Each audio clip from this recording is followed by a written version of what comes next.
Welcome to Week in Review. The biggest story in America remains abortion and the reversal of Roe v. Wade. And I want to address this in a very encouraging way because I'd like to really pose the question here, who leads the pro-life movement in America? And be encouraged. Guess what? It's women. And I want to pay tribute to 15 of them. And I want to hone in on this because, do you know, if we can start with this, Abe Lincoln once said, "Everything that I am, I owe to my mother." And, you know, I say basically the same thing. After my relationship with Jesus, she was a major influence in my life. And when you look at the life of Jesus, he elevated the status of women in a time when they were viewed as inferior and really didn't have much place at all. But in Luke 8, it says that he had women that traveled along with him as part of the discipling team. And, you know, you look at it and you say, historically in the Gospels, a woman is what? Well, first at the cradle, and last at the cross, and first at the tomb for the resurrection. Women have a major role to play, and I want to honor them, and I want to look at this with you. I'd like to pay tribute right at the outset to one woman named Nancy Alcorn. Nancy is the wife of Randy, and maybe you heard that just recently she went to be with Jesus. Well, I'm honoring her because back in the 80s, you may remember, when Randy was a pastor out there in Oregon, he came under assault. Why? Because he peacefully protested and a clinic sued him and they tried to take everything that he had. So Randy prayed and said, "I'm not going to give one penny to support abortion in any way, shape, or form." So he resigned his pastorate and he put the money that he had into the account of his wife, the car, the home, and everything. And he took basically a minimum salary in a ministry that he formed that exists to this day. And he began to write. And he said, "Everything that comes to me, those royalties, I'm going to give them away." And he gave them to pro-life causes and other gospel advancing causes. Well, the amazing thing was, his wages were going to be garnished for 20 years. And after 20 years, they looked and they said, yeah, there would have been a settlement among he and the team of over $8 million. Well, you know what? After those 20 years, when he resumed getting a good salary and continues to write and lead the ministry, he saw that he had been able to give away over $8 million to the gospel and gospel causes. Nancy was right at the side and she paid a price. The media tries to propagandize us and make us feel that we're insignificant, we're in a minority, and that it's women in lockstep and solidarity. And what are they doing? They're all there screaming, you know, my body, my choice. And well, you know what? It's just not true. It's not. And I'll tell you, yesterday in our state newspaper, I clipped out an article, and in it they were interviewing these women that are running clinics, abortion clinics. And of course, they portray this one's a Christian, and another one is a Christian, and you know they are establishing a safe place for women, and it's compassionate what they're doing. And then they also make the statement there about being surrounded, the abortion clinics by ferocious and like hostile women and people. That's just not true. And I want us to be encouraged today. So we are going to take a look at this subject once again. And I want to say, keep on point. The media tries to portray, the narrative is, let's get off on my body, my choice, and, back alley abortions, and what about rape and incest and all of this. What we have to do is keep the spotlight on the developing human life. And there's three things you got to remember when you engage and talk with people in a compassionate way. Number one, I'd say premise number one is this. It is morally wrong to intentionally kill another human being. Premise number two, stay on point, is this. Abortion intentionally takes the life of an innocent human being. And number three is a conclusion. Abortion is morally wrong. Now, we have to maintain this. Now, to be encouraged, the Bible tells us what? It tells us in Deuteronomy that in Deuteronomy 30, God says, I have set before you life and death, blessing and cursing. Choose life so that you will prosper and those that come after you. In Proverbs 31, we know verse 8 tells us, speak up for those that are perishing. Speak up for those that are appointed unto death. And that's what we do courageously but compassionately in this day. Now let's look historically in terms women, a major role when you look at it. Think about this.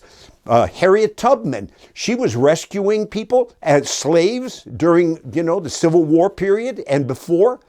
How about Rosa Parks there in Alabama when she took a stand lovingly and wouldn't budge in terms of equal rights for blacks in America?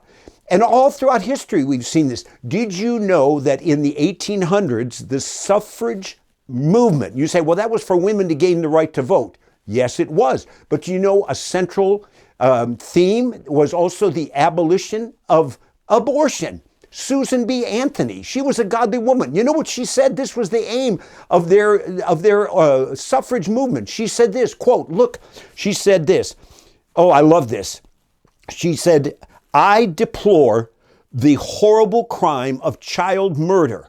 We want prevention, not just punishment.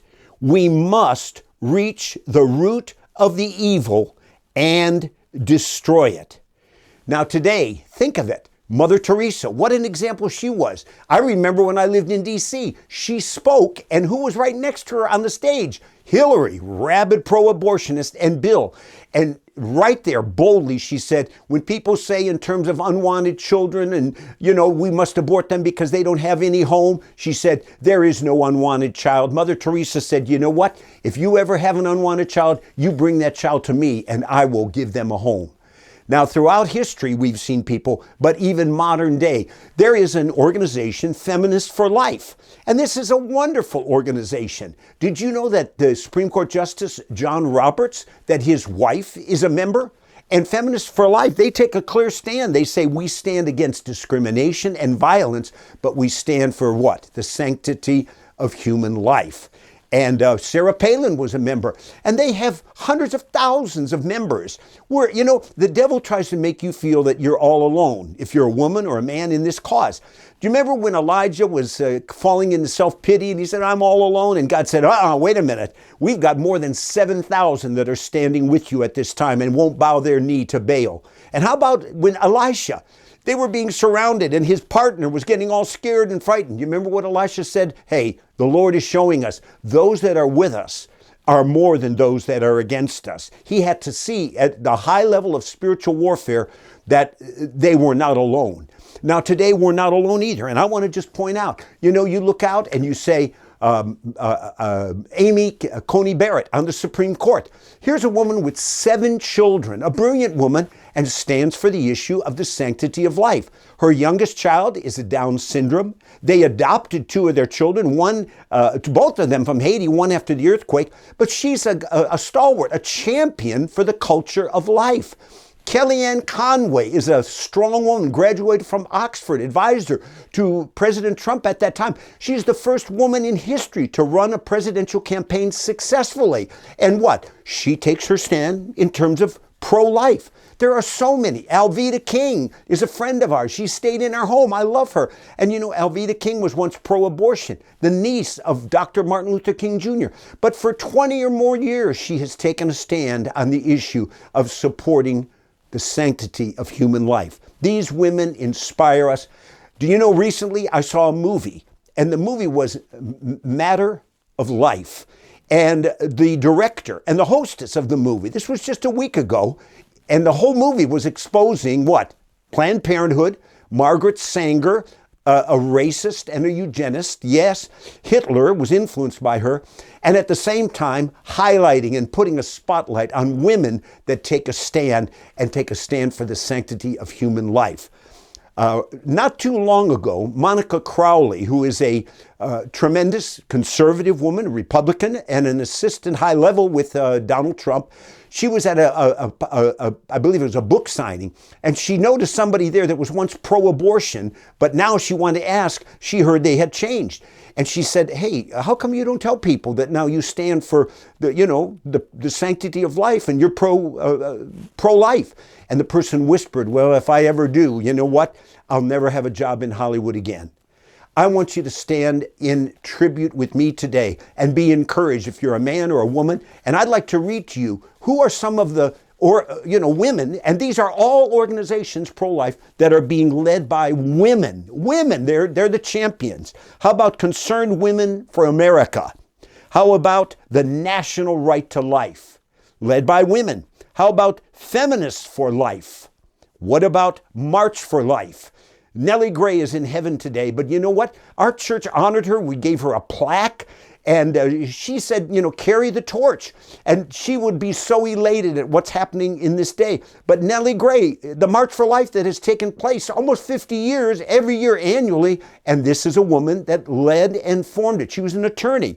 How about Students for Life? There are more than 2,000 on high school and college campuses, led by a woman. What about Americans United for Life? How about the Heartbeat Bill Initiative with my friend Janet Porter? Oh, what about this? Live Action with Lila Rose. How about Last Days Ministry? Another friend, Keith Green, who's in heaven today. You know what? His wife, Melody, her writings and everything.